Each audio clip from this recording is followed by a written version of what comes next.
I get why people are so afraid of real estate agents. Scuzzy, salesy types, right? Like used car salesmen. Not that I'm trying to diminish any used car salesmen, but that's sort of the rap we get. But I'll tell you, more often than not, it's years. When I start working with a client, it's the rare occasion that they transact on a house, either buying or selling or both, within 90 days. It's pretty rare.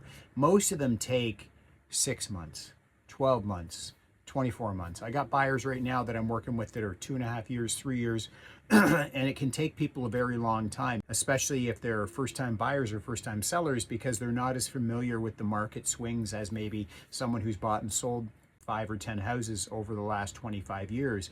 Someone who's newer into the market, even if they're not a full first-time buyer, say a first-time seller, they still have that trepidation. And so it does take some time. But in this case, Janet and George, I had actually worked with them. I had door knocked them years and years ago.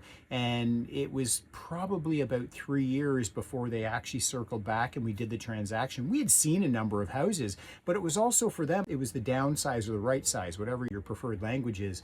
And so what ended up happening is we were looking at condos, and then we were looking at golf course communities. We were looking at standalone houses, just more of a relaxed atmosphere than where their house was located in Richmond Hill.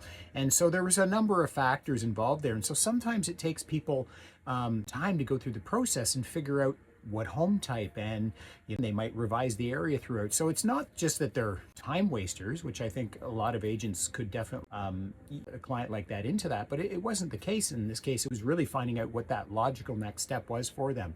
And what they had to say about our time working together is in the copy. And if you're thinking about making a change in 2025 or 2026, I would be happy to sit down and have a chat.